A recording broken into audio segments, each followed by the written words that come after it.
this cost method is just a way to say, well, what kind of thinking was that? So comparison or competition. Remember yesterday, the one thought was a condition.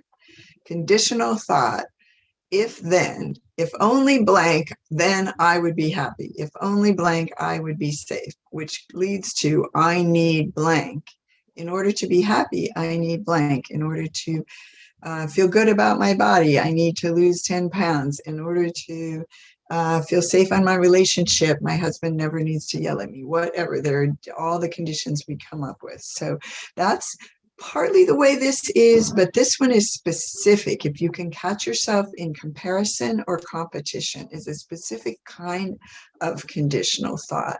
I remember when I first started doing self-sabotage types, I had been working with someone who is still just loves our community and struggles more deeply with anxiety and depression than anyone I've ever known. And she came so far with it and was still really challenged. And I said, well, let's see if we can nail it down to about 3 things that you do. And in fact, people in my group know that I forget those 5 self-sabotage types. Even I will sit with people and we'll come up with your top 3, the exact thing that you have been doing over and over and over again in your life. And once you see that, it's easier to get out.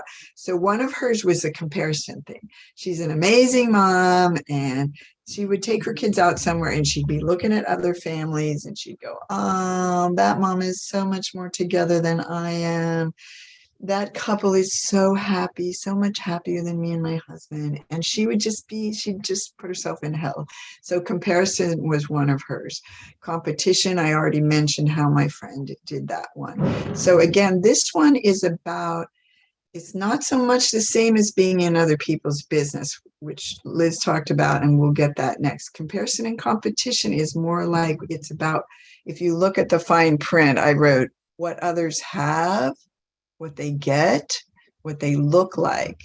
And it creates a perception of scarcity or lack or insufficiency in me because I'm setting up this comparison. It doesn't have to be a comparison to other people. In fact, usually it's not. Usually it's a comparison to a mind-made standard. Oh, in fact, somebody who's known to be very, very kind of spiritual in a group the other night where we worked on regret with all these people that are coaches and community leaders. And we thought, oh, they're so evolved. And every single one of them was able to come up with some big sort of, regret things. And one of hers was, I never quite make the mark, and how hard she was on herself. And so we looked at, well, what is the mark? The mark came out of something that your mind created and said, oh, I should have done it that way. And often it does that in hindsight, or it does that in foresight. Mary noted that she was nervous before our talk yesterday. Probably she didn't even have a clear picture of what could go wrong or what she should do. But the mind would go, oh, there's going to be something better than what you did do. So anyway, that's the comparison competition one. Then others or God's business is what others say, think, or do determines my safety or worth. It's like an external barometer. It's a little bit about what Monica worked on yesterday, and why it's funny that the quiz actually you said you got hellish hamster of hellish hindsight, but all of us are over there. A lot of these personality types that beat ourselves up are second guessing what everybody else wants and needs and putting ourselves last and judging ourselves based on others. So, but it can also be that you're over in their business, controlling, judging them. It doesn't have to always be aimed at you, and it's about your safety. But bottom line, it tends to be that it is. So, for example, I know one person who really judges everybody a lot, and she hates that. She's worked really hard on it, but it kind of puts her in hell. It's still there, and she has realized that under her anger and judgment is fear. So again, when it doesn't seem so nasty when we see it as fear, she's been able to have so much more compassion for herself, where she goes, oh, when I'm all up in their business believing they need to do that and that and that, and you're so screwed up, and why don't you? It's like, oh, but I'm doing that because I'm scared, and I think I need them to change in order to take care of me. So again, it has to do, it's there a little bit of overlap, but one is looking at the other and comparing or thinking there's not enough because that way that makes me less than. The other is I will only be safe and okay and worthy if they see me that way, if they do this thing. And again, there's overlap. This is just for you to start noticing. Shame and blame, again, what others or self did was bad. And that's, I often say, find a 4-year-old word. People will use these really arm's length work, like I was disillusioned or something like that. And I'm like, find a 4-year-old word.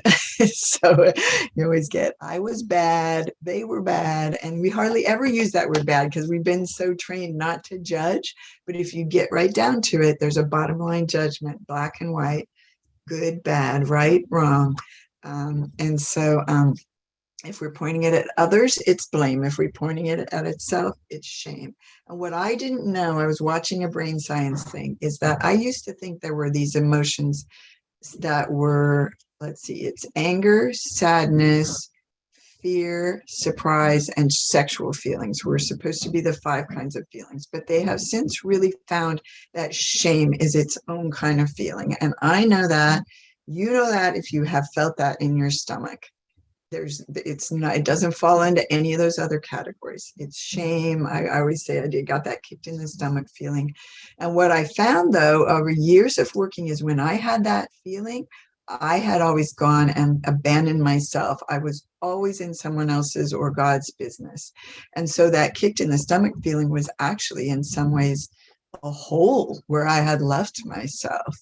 But again, if we're turning on ourselves, if we're turning on others, savior, sacrifice, or rescue, where you, and again, Liz is kind of went over into this, and we all do, where we're so sure we know what others need. And that used to always be the thing that would get me and get people mad at me. I would second guess what wasn't going to make them angry. I would do too much explaining up front. I would, whatever. The very thing I was doing that I thought was going to keep them from getting mad at me would get them mad at me. So what others need, we must meet others' needs or excuse their behavior to get needs met. I think there is a lot of that going on with men and women in our society, particularly within marriages, that women are often so busy doing the work, the spiritual work, they are rescuing or excusing behavior they don't really like on the part of the husband. And please forgive these sexual, gender references, because they're not across the board at all. But that in some ways we're wired to say, no, I don't want to point a finger at that place where he's going to experience shame. And some of that is altruistic, and some of it is because a lot of women in marriage are actually scared of the judgment coming back at them, of the person's anger. And it can go both ways. It's happening on both sides. Men and women are afraid of each other's anger. And so they're excusing or not pointing the finger at the elephant in the room. And I found just a couple of years ago, realizing that a script I had, and someone at a retreat really found it too. And everyone in the room at a retreat, once she nailed it, where she was almost prostituting herself rather than naming what was going on there. And we found a belief, I need to be good. I need to meet your need first, and then I'll get my need met. So she realized later in business how she would try to kind of give them a bunch of the stuff they wanted, when in fact she wanted to ask for something. And she didn't usually get it because there wasn't necessarily reciprocity, but we found that belief, I'll be safe and I'll get what I need if I meet your needs first. So the problem with that belief is that you're always at the bottom of the barrel, because other people are always going to have needs. And if your mindset is that you have to meet theirs first before you can get your needs met, then you're always going to come last, and it's by piling everybody's needs on. And then what happens is a lot of resentment. So all these self-sacrificing people end up seething with resentment, often having health problems, both from overdoing it, but also from turning on themselves in criticism, but also ignoring their own needs. So that's another kind of thought where you're just so motivated to take care of or fix or not say what you really want to say. You sort of think, well, in my case, all that rescuing I did of my husband was such that he needed to go on his own spiritual journey. And it would kind of be like this, where he'd go over there and act out in some way that I didn't really love, but I'd work really hard on myself and say, oh, I need to meet him where he lives. So I'd work on myself and I'd go over there. And then he'd escalate in some ways and go over there. I'd work on myself and go over there. And pretty soon I didn't even know who I was. So when I see women or anyone in a relationship coming back, you stay at the line. If there's a line in the middle and this is your side, and they have to kind of do their own journey. Everybody needs to. And if we try to do it for them, the dynamics just don't go well. But when I came back and started paying attention to my own business, then they have to deal with their level of discomfort and go on their journey. And we can be compassionate and supportive, but we can't do that work for them. So then finally, the last one is T for time. I decided to lump all the future, past, and now one together, just so that you notice.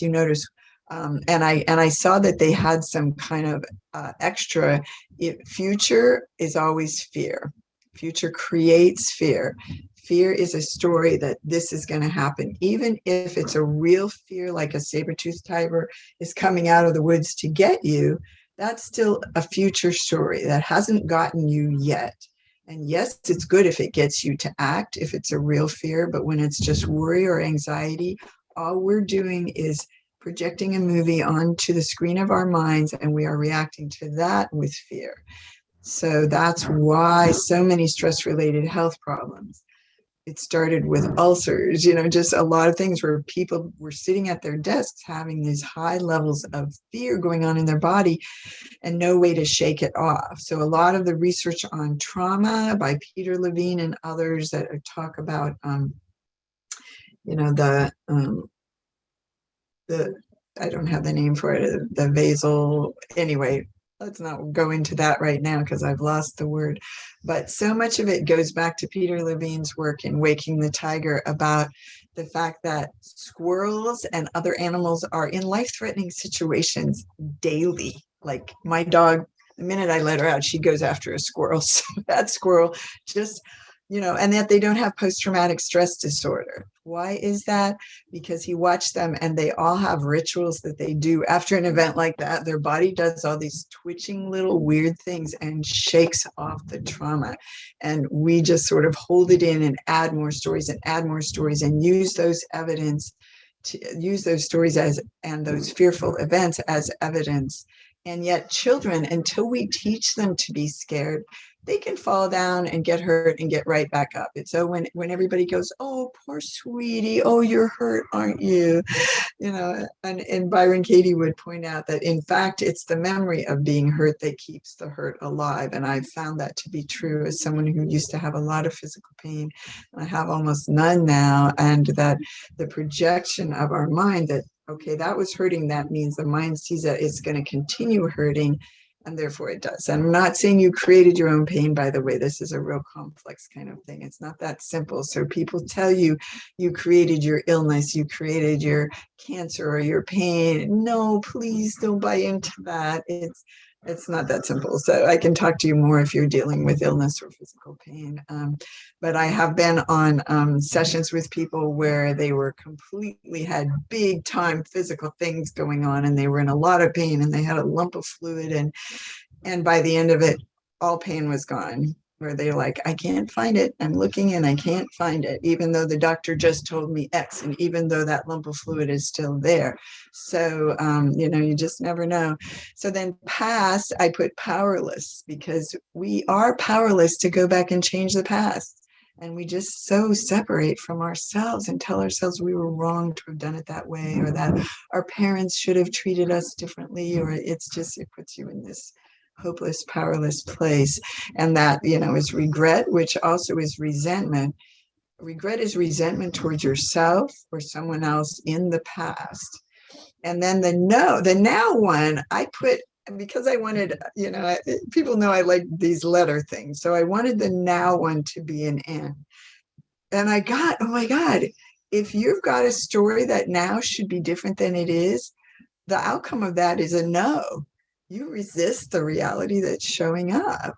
You don't like that person in front of you. You don't take that risk. You don't forgive yourself when it's like, no, this should be different than it is. I don't like the way it is right now. So It's just that is anger and resistance. Is it's basically a no to the moment.